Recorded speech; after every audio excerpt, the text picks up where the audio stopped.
Welcome to the CME Group Third Quarter 2025 Earnings Call. At this time, I would like to inform all participants that your lines have been placed on a listen-only mode until the question-and-answer session of today's conference. I would now like to turn the call over to Adam Minick. Please go ahead. Good morning, and I hope you're all doing well today. We released our executive commentary earlier this morning, which provides extensive details on the third quarter 2025, which we will be discussing on this call. I'll start with the safe harbor language, and then I'll turn it over to Terry.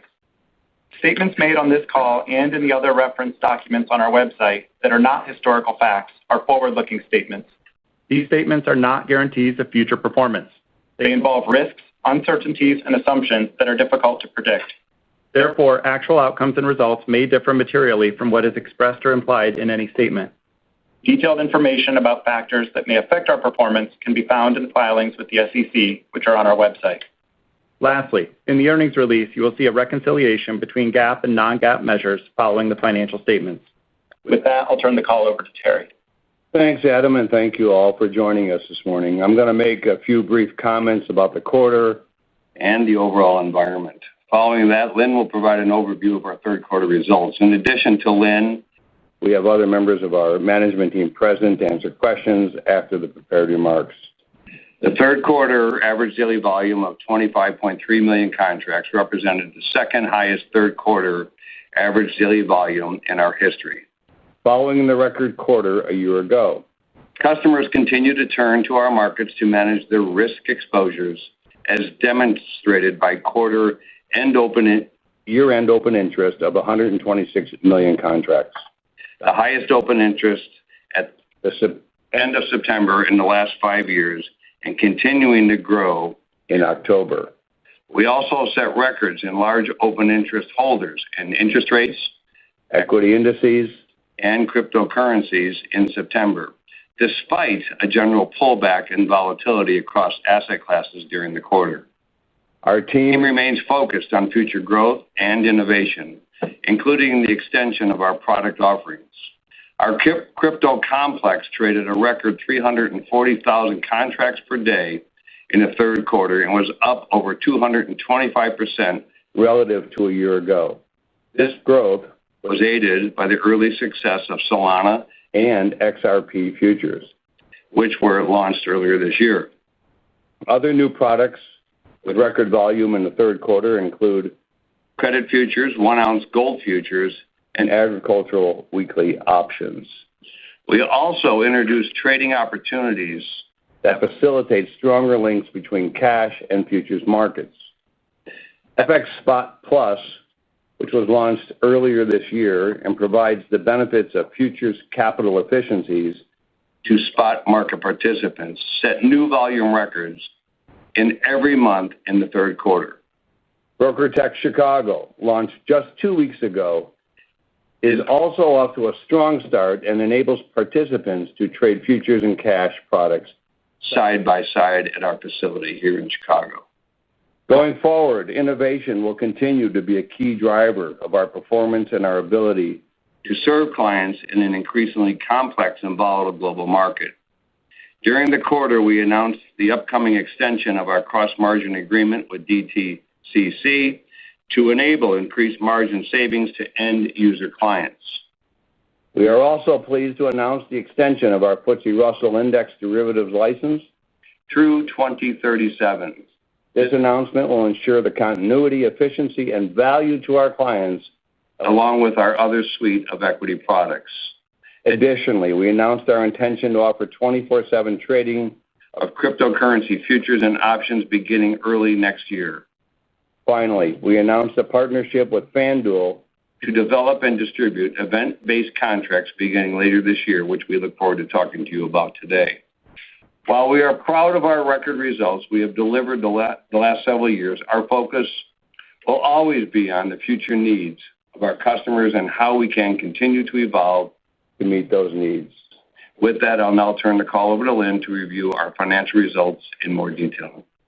Thanks, Terry, and thank you all for joining us this morning. During the third quarter, CME Group generated revenue of $1.5 billion, down 3% from the very strong third quarter in 2024. The average rate per contract for the quarter was 70.2 cents, resulting in clearing and transaction fees of $1.2 billion.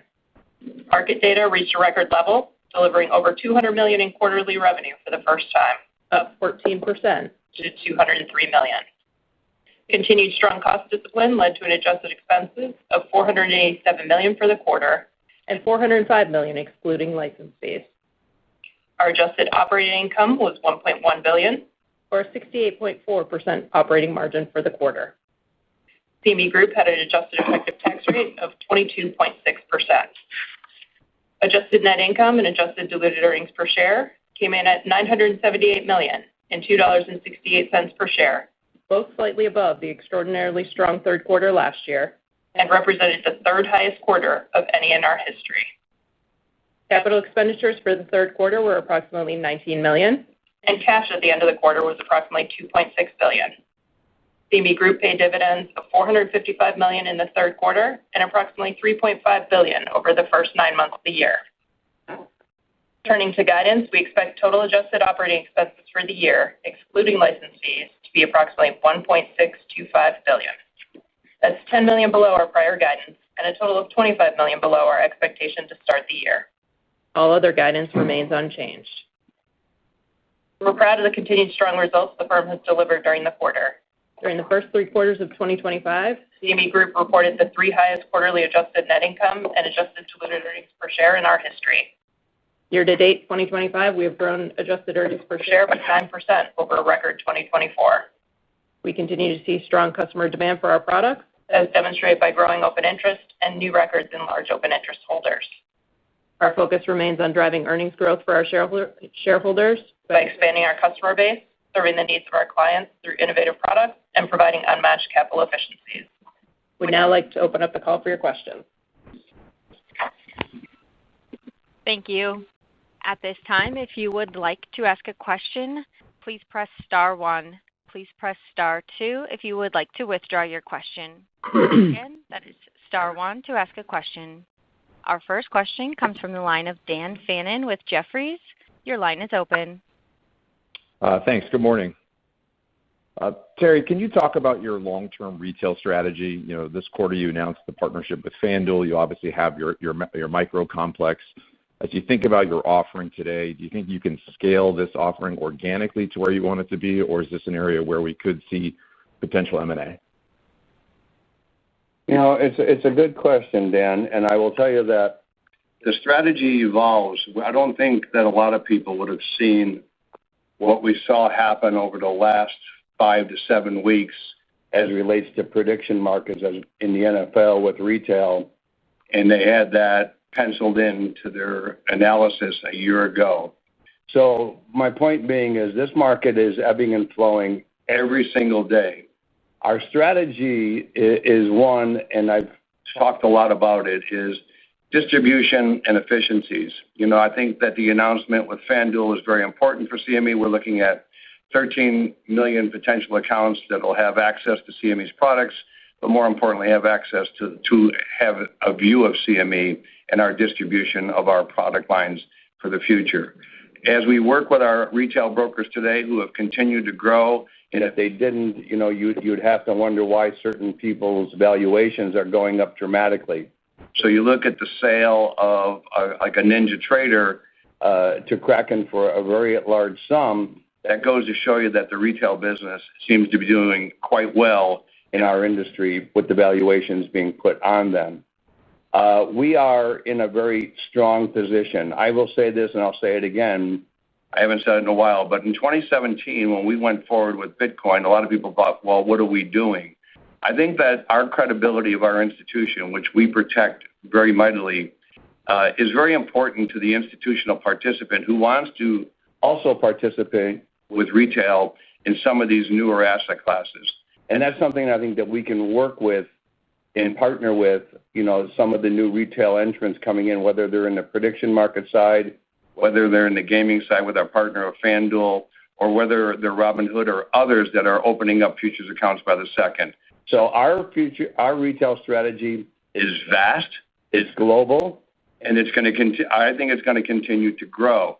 It doesn't necessarily mean that you have to do an acquisition to grow that strategy. I think with what we have in place and we put in place over the years is what others are looking to utilize in order to grow their business. I will say credibility is absolutely paramount in markets, and CME is a very credible institution that's looking at different asset classes with the retail participants, and I'm excited about the future. So I don't think there's anything off the table, Dan, I don't want to say, but I think we're in a strong position to grow our retail business with or without having to do M&A, and I would suggest right now we would probably be more inclined to do it without M&A. Great, thank you. Thanks, Dan. Thank you. Our next question comes from Patrick Moley with Piper Sandler. Your line is open. Yes, good morning. Thanks for taking the question. So we have, like you said, seen pretty explosive growth in event contracts. A lot of that growth has come from sports-related event contracts. I think in the initial press release that you put out with FanDuel, there was no mention of sports contracts, but there's maybe been some media reports that suggest that you're looking at sports. So to the extent you could comment on whether that's in the cards would be much appreciated. Thanks. Thanks, Patrick. Yeah, and I will comment on that because I think sometimes, unfortunately, headlines can be very deceiving, and you need to read the entire article to understand what was being said. I think you're referring to the Bloomberg article that came out recently that CME is going to list sports events in their headline. And then if you go on to read it, you will see that I have said numerous times on podcasts, publicly, on television, to you, to others, that my partner of FanDuel, when they are prepared to move forward with events on sports, I would be prepared on day one in order to offer that to them on my DCM. As long as the United States government is not going to object to the self-certification of these and consider these swaps and not gaming, well, it doesn't matter what my opinion or anybody else's. That's the government's opinion, and we will proceed accordingly. So that is yet to be decided, Patrick. That will be a big decision for my partners in the JV at FanDuel to decide how they want to proceed. But I think it's undeniable, as I stated earlier, that no one saw this coming. And now this might be a football phenomenon because there's a lot of eyes on football, so we'll have to wait and see how the sports prediction markets play out post-football. There's certain event contracts that I'm not very enamored with. When you look at some of these predictions on political events, I think those can be very dangerous to participate in. I do understand the size of a presidential election, that maybe you can say that's okay, but some of these smaller elections I get concerned about. And some of these other events that out there that to me just are nothing more than readily manipulable markets, which is against the Commodity Exchange Act. And so I think you have to really be eyes wide open when you're looking at this. But you're correct, Patrick. Most of these are sports events contracts. And for us to say that we're going to list them or not is a decision yet to be made. And I'll make it in connection with my partner at FanDuel, that has not been resolved just yet. Yeah, and Patrick, just to add one thing, as you noted in our release, and we just put out some more information to our clients about the products that focused on markets. As Terry mentioned before, for us, this is really about distribution and getting our products in front of that retail community. So that has been and continues to be our focus. Okay, that's great color. And then if I could just squeeze a quick follow-up in, given that a significant amount of the user volume on some of these traditional sports books is being done in parlays, do you think it's feasible to offer parlays on a large scale in prediction markets, considering that the venue doesn't act as the house? And then what are some of the considerations that would be necessary to facilitate parlays? So before I get into the operational issues of how you would run a parlay, I guess we'd have to say these have not been out very long. They've been out, a couple of weeks, I think, right now on these parlays. I don't know how much uptake they're getting. I haven't followed that market on the prediction markets. But I will say this. A swap is categorized or defined as something that's commercially or economically benefit. So when you start getting into parlays on prediction on sports, I think, sometimes you might be crossing that line. Is this legitimate or not? Is this a sports gambling contract or is this an economically beneficial and has exposure for the client that is commercially concerning, which is the definition of a swap contract today. It has to have an economic benefit to it.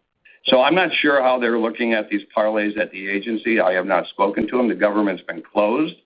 The government's been closed for 3 out of the 4 weeks, I believe, since these parlays have come out. So I don't know if they've had an opportunity to opine, not to my knowledge. So, Patrick, to be honest with you, I don't know from an operational standpoint. I'm not going to even ask my team to speculate because this is something that we are not taking a big look at on the parlay side. Okay. Thanks, guys. Mm-hmm. Thank you. Our next question comes from Ben Budish with Barclays. Your line is open. Hey, good morning, and thanks for taking the question. Maybe just one more follow-up on the prediction market side. Pardon me.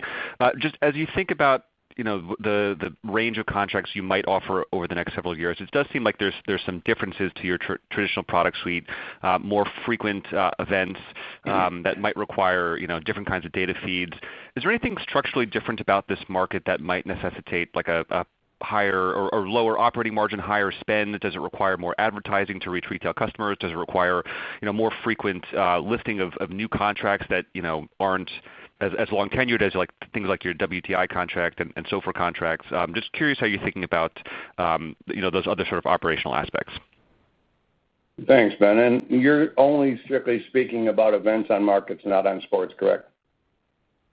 Yes. Really any event contract. I mean, I think sports are the obvious example because there's so many different events. Like the frequency is much higher, but more generally about event contracts and so I guess. Right. So and I get your question, but I want to be cautious about making sure that when we answer the questions from you and others that we are defining a prediction market on markets and a prediction market on sports, because those are two different things that are obviously some are in the courts. There's some objections to others.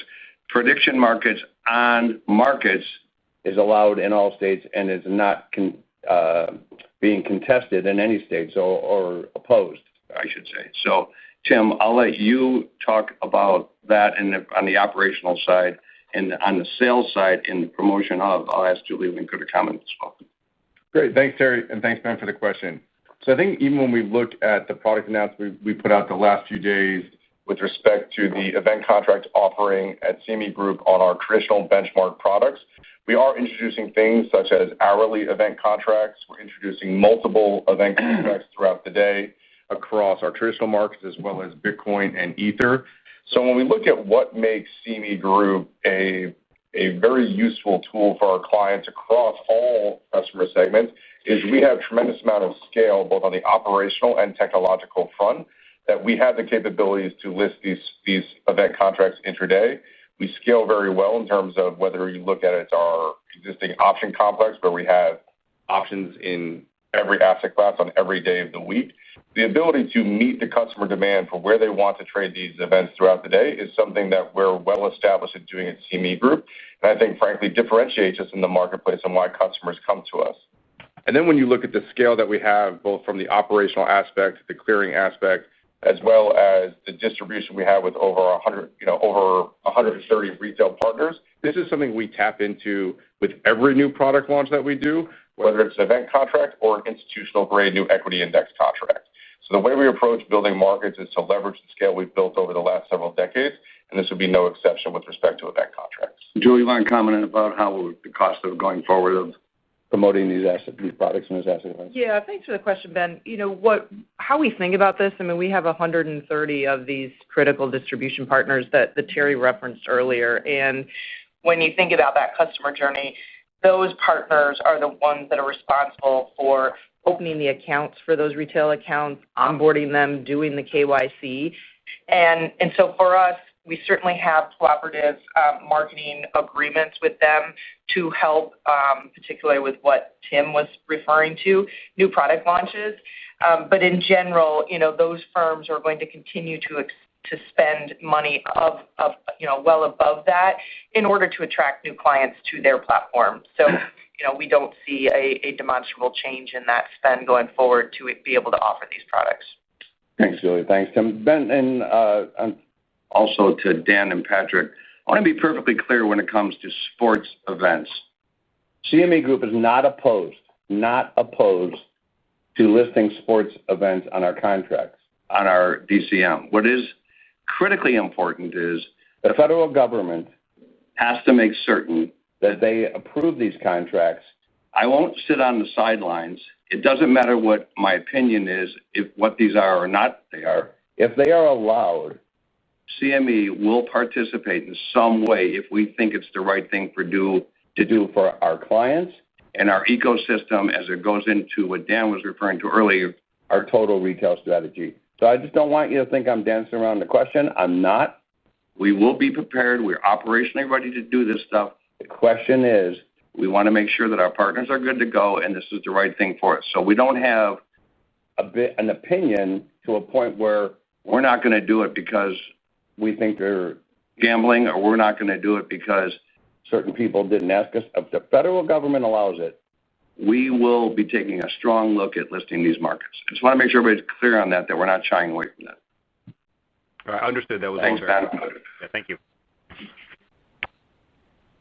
Thank you. Our next question comes from Brian Bedell with Deutsche Bank. Your line is open. Great. Thanks. Good morning, folks. Sorry to stick with prediction markets here, but maybe just to focus on the financial contracts only that are core to CME. Yeah. Can you talk about just the structure of this arrangement? First of all, is this essentially cleared in a club fashion? And in the with the FCM that you're cooperating here with FanDuel, just to clarify, this would this then be open to all other retail platforms to connect into? So I guess would you be listing these prediction contracts on CME, and therefore your 130 retail partners can also link into these and trade them? And is that the financial arrangement around that? Is that would that flow directly to CME for those other retail partners, or is that move part of the joint venture with FanDuel? So the answer to your latter part of your question is absolutely everybody will have access to our contracts regardless of the relationship that we have with FanDuel. As it relates to the economics with FanDuel, I don't know how much we've disclosed, but Lynn, if you want to comment any further on that, but we have a relationship with them in the ownership of the FCM, our non-clearing FCM, I should say, and that's about that. Yeah, so thanks, Brian. As Terry mentioned, our FCM would be one of many potential participants. Just like any other contract on CME, this is open to any of our FCMs that choose to offer that product once they meet the requirements. So this is not an exclusive relationship. Our FCM will provide access to clients that want to come through that entity, but there could be several others that provide that service to clients as well. And Brian, as far as if you're asking how we looking at the economics going forward, I think that is something that's still a work in progress. And we have to see, as always, how new markets, how they grow, what they look like, how we structure them, and then how we price them. But we have many different models, as you can imagine, depending on how this moves forward on the market side and potentially on the sports side. There's the entertainment side. There's the political side. These things, it may not be a one-size-fits-all type of pricing model either. But we don't have the answer to that question yet. And maybe just to clarify, so if the clients are coming through FanDuel, like if they're FanDuel clients, or they're coming through that FCM, I would imagine obviously then that's going, the economics of that are consistent with the joint venture arrangement. But if it's coming through a different online broker, coming directly to your markets, would that still be part of this JV, or that would be just going right to CME? Yeah, you summarized it yourself properly, Brian, but I'll let Lynn finalize it. Yeah, so I think the thing you need to think about is our DCM and DCO fees are consistent just like they are for all of our products. That's something that's available to all participants. The FCM would be no different than any of our other FCM participants. There then would be, just like the current market, the FCMs will have a fee, a commission that they charge to clients that come through their entity. So that piece will flow through the FCM. But what ends up being charged to the clients and the FCM is going to be consistent across the board because it's a requirement. That's just part of how we need to operate. So nothing is different about this arrangement that changes how those clearing and trading fees will be charged to the market. Great. That's good color. Thank you. Thanks, Brian.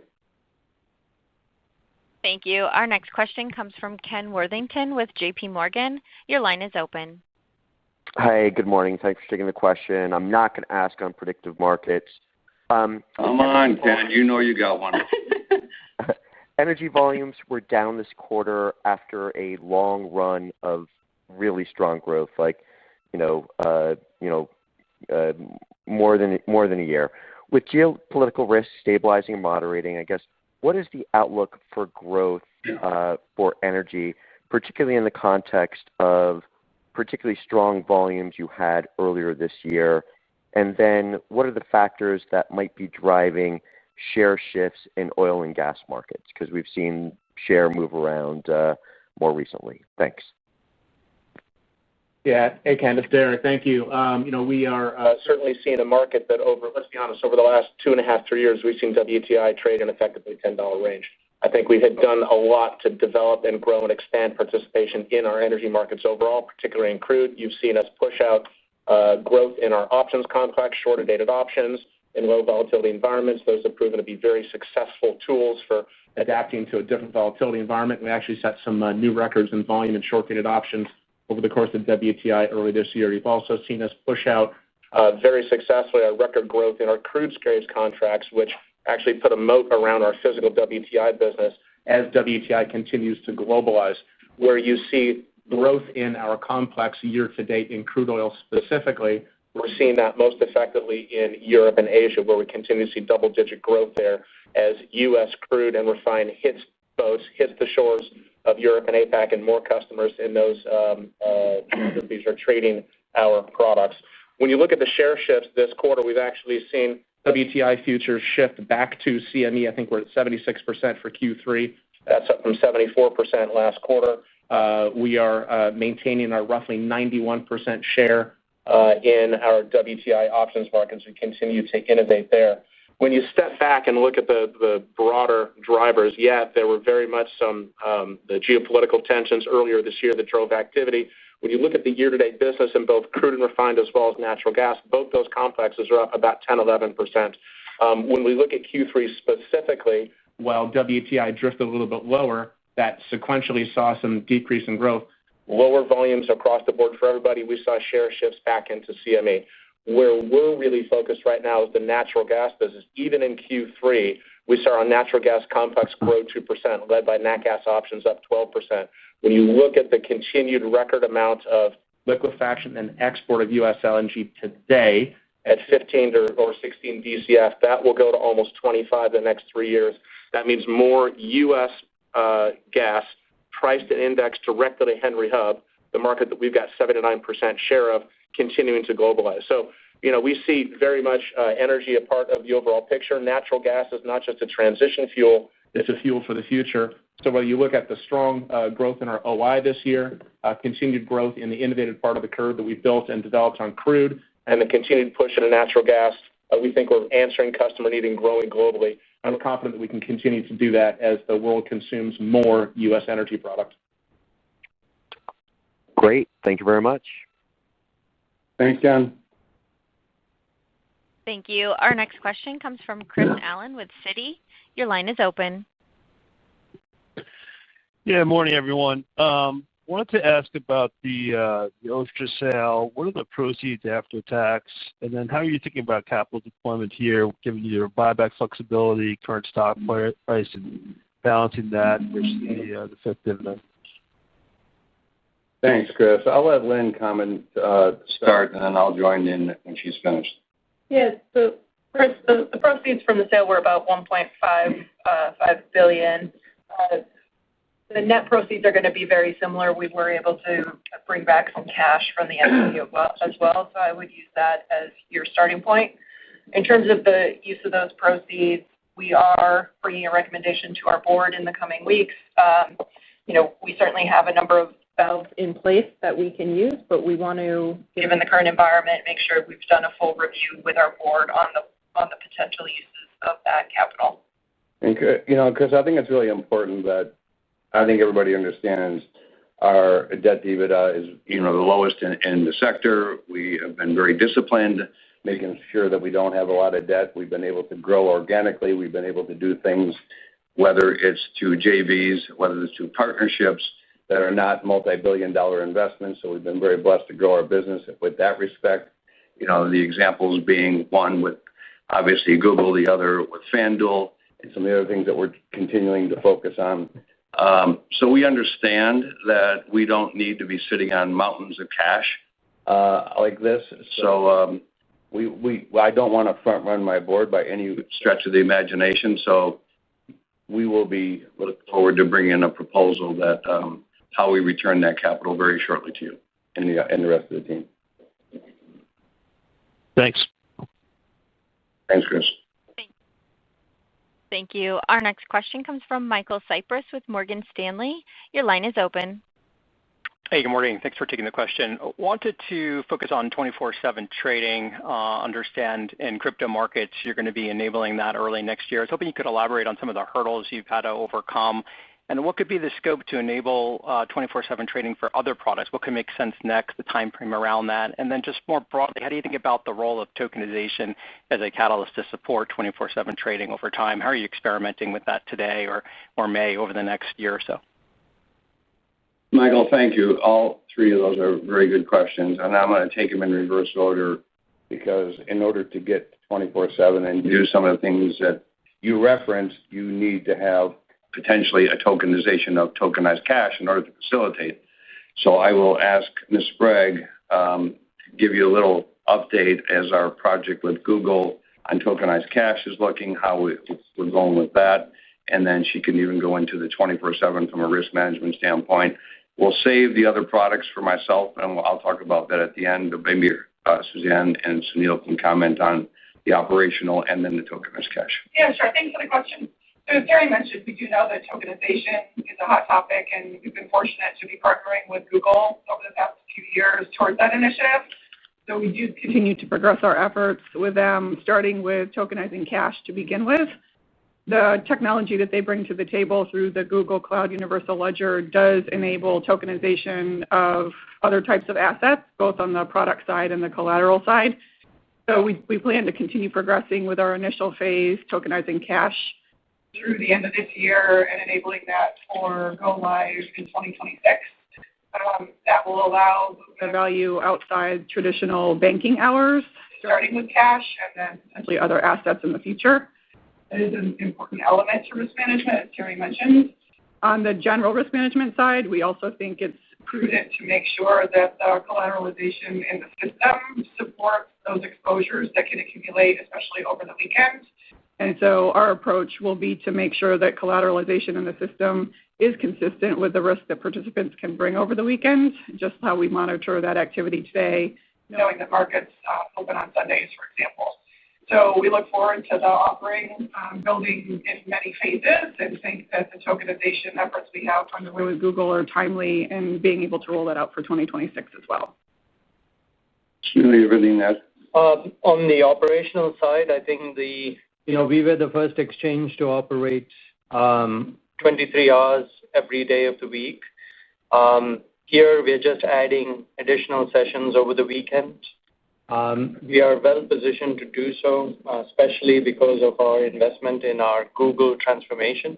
This gives us the ability to actually give our clients access to our markets and our clearing services while also continuing to do maintenance and upgrades.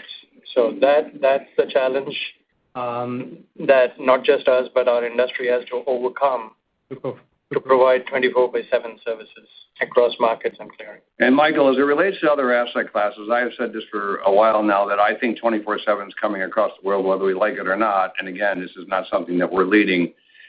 I think going forward with crypto makes a ton of sense for CME Group because they do have a market that goes 7 days a week today.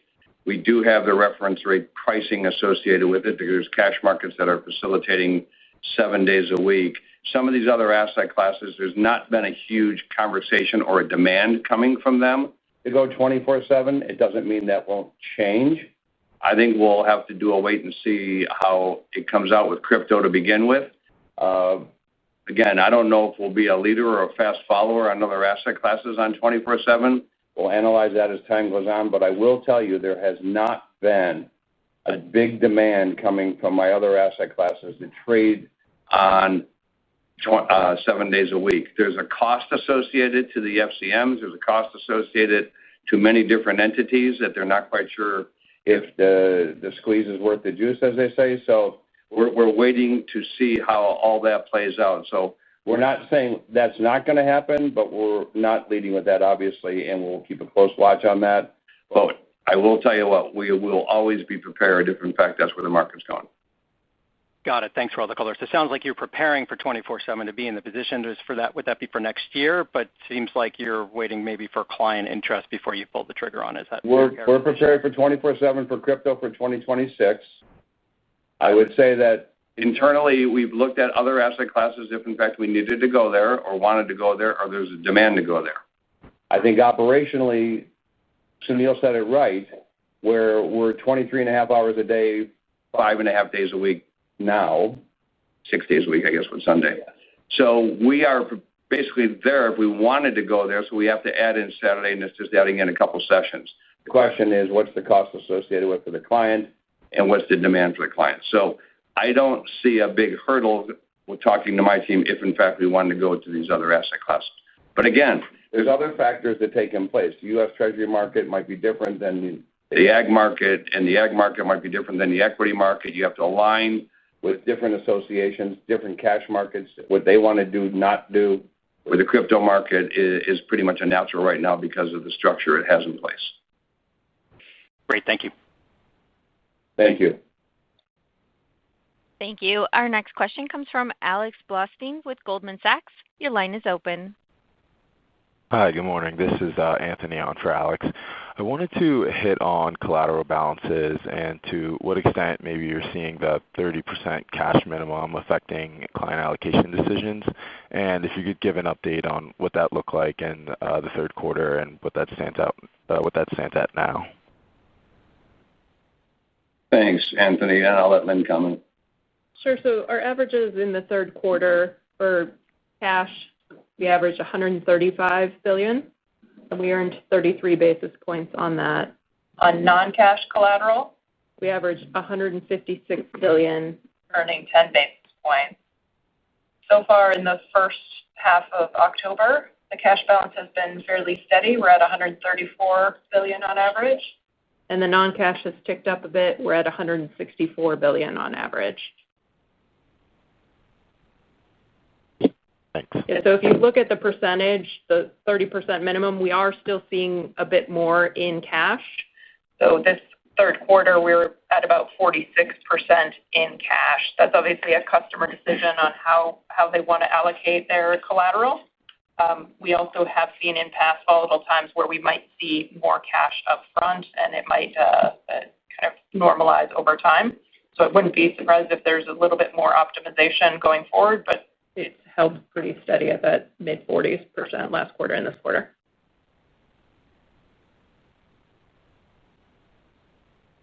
Does that conclude? Okay, Anthony. Good. That's helpful. Thanks. Thanks, Anthony. Thank you. Our next question comes from Kyle Voigt with KBW. Your line is open. Hey, good morning, everyone. Maybe a follow-up on the Google partnership, but more related to the Google-related investment spend. Can you just give us an update on where you expect that to ultimately shake out in 2025, and then remind us how you expect that component of the trend into 2026 as we're thinking about the building blocks for 2026 expense growth? And Lynn, outside of the Google spend, any other notable puts and takes on the expense side we should be aware of as we look out into 2026? Thanks, Kyle. Lynn? Yeah, so expenses related to Google this quarter were about $27 million. The vast majority of that, $26 million, you'll see in the technology fees, with about $1 million in professional fees. So year to date, we're running at about $71 million in total spend related to Google. Our guidance embeds within that about $100 million in total expense. That is down, and that's part of the reason why we did cut our guidance. At the beginning of the year, we were expecting more like $115 million. So we were able to identify a number of savings opportunities working closely between the technology and finance team. We've really been managing that spend in the cloud as we're getting more facile with some of the different tools we have. So we've generated a fair bit of savings there. And also we've been really moving a lot more towards internal support. So those pro fee numbers last year were more in the $4 to $5 million per quarter, and they're now down to about $1 million. So that is where you're seeing some of those savings come through on the expense side. In terms of 2026, we'll certainly provide detail on that. It will be part of our overall guidance. I would say with our changes to expenses this year, some of these savings we've been able to generate not just on the pro fees and the cloud expenses, but also you've seen our depreciation and our occupancy expenses come down pretty meaningfully over the course of the year. So our cost growth this year is relatively low when you look at that versus our historical levels. I would view this as kind of the baseline that we will be building off, but just some of these opportunities are more ones that we were able to find and take advantage of, but these aren't necessarily annual type events where we'll have that level of cost offset. So we'll provide more guidance in February, but I would say this cost growth being lower is more the ability to take advantage of some of those opportunities that we had.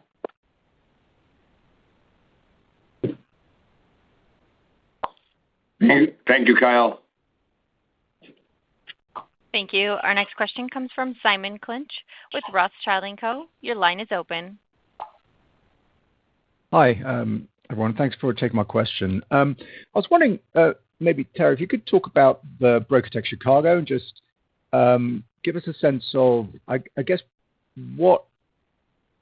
how this strategy might actually change the fortunes of BrokerTec within the context of U.S. Treasuries. And actually, from a competitive standpoint, between all the different protocols, is this something that can actually revive the fortunes of, say, CLOB versus streaming, et cetera, et cetera? Thanks. Yeah, that's a great question, Simon. I'm going to ask Mike Dennis to chime in, and then I'll make a comment when he's finished. But I'll let Mike chime in since he's been leading this initiative. Mike? Yeah, thanks, Terry and Simon. Good morning. Appreciate the question. BrokerTec Chicago went live on October 6th. And it's very exciting. This is the first time in CME Group history that we have our cash fixed income markets sitting side by side with our core futures and options markets. We had a very successful market at open, and we experienced two-sided markets in all 7 of our cash instruments. We had trades happen in the overnight session on Sunday and into the first day of trading. And over $1 billion of notional has traded since launch across all 7 tenors, and we launched about 2.5 weeks ago. The full curve is being quoted more than 90% of the trading day. What's also exciting is that over 25 firms have connected to the new central limit order book, including banks, props, and brokers. To kind of answer a little bit of your question, 66% of the volume has traded at price points not available on the BrokerTec New York Club, which gives clients choice depending on their trading strategy and market conditions. And we've also seen some new to BrokerTec clients connect to the new club and place trades already. But we're pretty excited about new client acquisition and also what we can do next with BrokerTec Chicago on different trading modalities, product enhancements, et cetera. So just to add to that, I think what's really important, and I don't want to gloss over it, Simon, is that when you looked at our press release on BrokerTec Chicago and you had dealers in there being quoted about how important this offering was to them, they were a driver of that with Mike and his team about putting these side by side for the efficiencies thereof.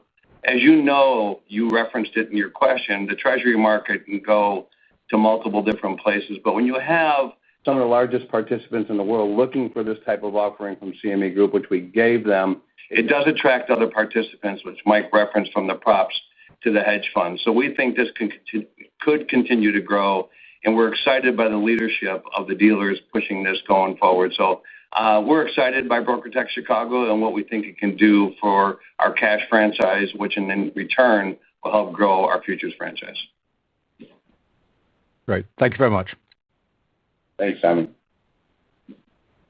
Thank you. Our next question comes from Craig Siegenthaler with Bank of America. Your line is open. Good morning, everyone. Thanks for taking our question. So market data revenues were strong and up 14% in the quarter. Can you provide any context behind the good quarterly result? And also, can you talk about opportunities to raise pricing in data next year? Thanks, Craig. Julie? Yeah, so it was our 30th consecutive quarter of revenue growth, a quarter at a record. So we were very excited about that, up over 14%. Really what we're seeing, Craig, is increased growth across, nearly all of the segments of this business, both on the professional and the non-professional subscriber side. And I think it just speaks to, the depth of our product offering. I particularly, point out this quarter of just the growth overseas of subscribers. And so our market data business is significantly based on, our international customer base. And so seeing, really good signs in APAC and EMEA of demand for our market data, which typically then leads us to see transaction-based revenue to come at a later point in time. So I think in terms of pricing, we have already announced and did so in August about the price increases for next year of 3.5%. And that will be across many of our data products across the rack rates. So that change will take effect on January 1st of 2026. And Craig, just to emphasize on what Julie said, not maybe directly to your question, but when you look at the value of market data, especially CME's market data, what it can do to help some of our clients grow through risk management, to other protocols that they use our data for. It's very exciting about the growth of that business, along with our product lines that are tradable. So we're excited by the growth of this business. And you got to remember, just 10, 12 years ago, we were charging $0 for market data. So we've come a long way growing this business, maybe 15 years ago now. But we've come a long way growing this business. And again, I think it's been a very prudent strategy for us. Thanks, Terry. We also had a follow-up on BrokerTec Chicago to Simon's question. Go ahead, Craig. I was curious, where do you expect the volume mix to end up balancing or normalizing between BrokerTec Chicago and BrokerTec Secaucus? And I know we're very early innings here. I think you launched on October 6th. But roughly what % of the volumes have been from new clients to BrokerTec? Because you just highlighted that in Simon's question. And now, are you referencing Secaucus or Chicago, or both, or combined? So two-parter there, but where do you think the mix ends up between BrokerTec Chicago and BrokerTec Secaucus, like 80, like 20/80? Yeah, I got it now, Craig. Yep. Okay. Yep, Mike, you want to? I mean, it's speculative answer, but no, I appreciate the question, Craig. It's hard to say. It's been about 2 weeks since we launched BrokerTec Chicago. I think forecasting how volumes are going to be split or how volumes are going to look is very difficult. I do think you saw in the press release dealers that are excited about the launch. We mentioned Morgan Stanley, we mentioned Citi, we mentioned J.P. Morgan. I think it's going to be dependent on market conditions. There could be times when people point to the Chicago Club just because they might be trading a relative value strategy, or the market might be a little quieter and they can trade in 16ths. I think people will continue to trade on the New York Club, especially in terms of heightened volatility, where they want to move large stacks of liquidity. So early days, hard to speculate, but we're excited to see it live. We're excited to have these products sit side by side with our core futures and options product, and we're excited to attract new clients to the venue. Like I said earlier, we've seen some new clients who have never traded on BrokerTec trade on BrokerTec already. So we're excited about new client acquisition as well. Thank you. Good, Greg? Thanks, Val. Appreciate it. Thank you. Thank you. Go ahead. Our next question comes from Ashish Sabadra with RBC Capital Markets. Your line is open. Hey, good morning, guys. This is Will Chi on for Ashish Sabadra. Thank you guys for taking our question. Maybe if you could just provide a little bit of commentary on RPC. I know there's a lot of moving parts there, but I think in the summary you guys mentioned that it was kind of a lower proportion of micros and decreased volume tiering. Could you give us a sense of maybe the impacts of those two effects? And does the shift in micros have any shifts in retail trading behavior? Lynn? Yeah, so where you're going to see the largest impact on the shift in micros, that's really going to impact the equity portion of our RPC. We saw kind of a similar contribution in metals from micros, so it's about 36% of micros volume. In equities, it went from 47% last quarter down to about 43% this quarter. So you saw an uplift in our equity RPC, largely due to that shift from micros towards full size in the mix. So it's hard to disaggregate entirely these shifts and which were the pieces that impacted that rise in RPC, because it's going to get into not just that shift, but also the customer mix between member and non-member.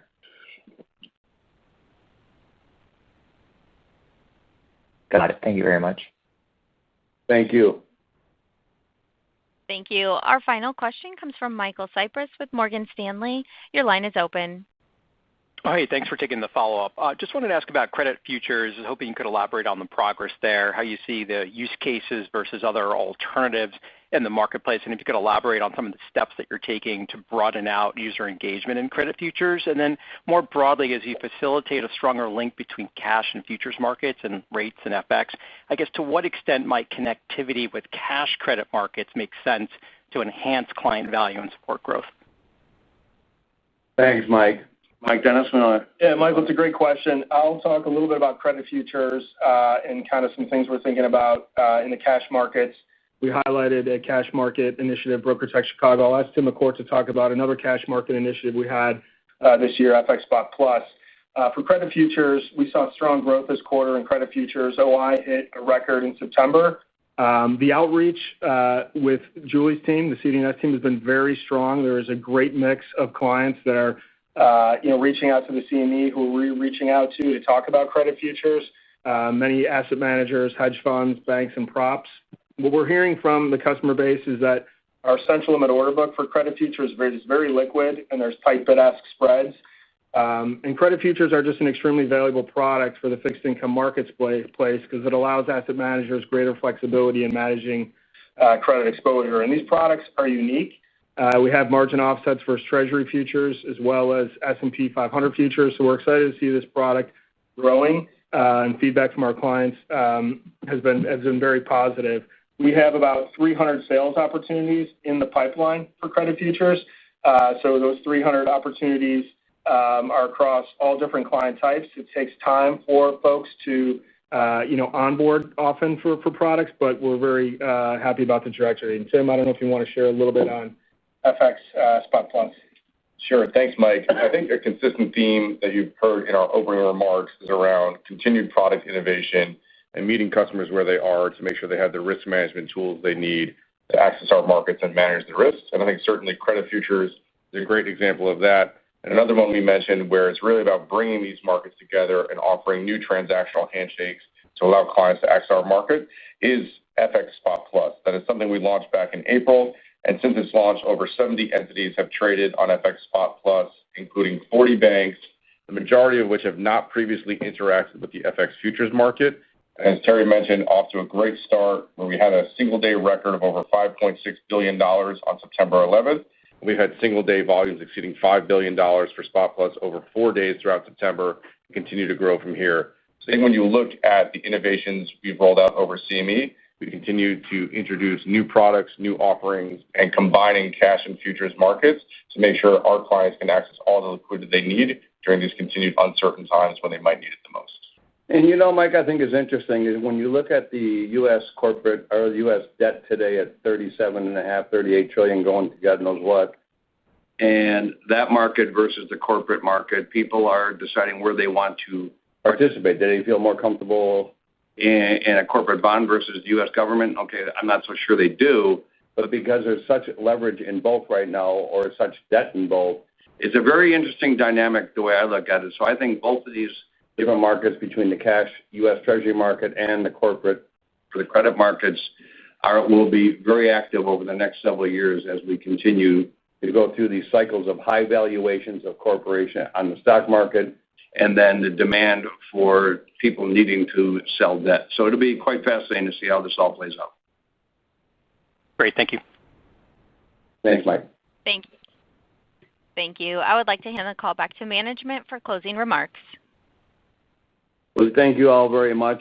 We appreciate your interest in CME, and have a great holiday season. Be safe. Thank you. Thank you for participating in today's conference. You may now disconnect.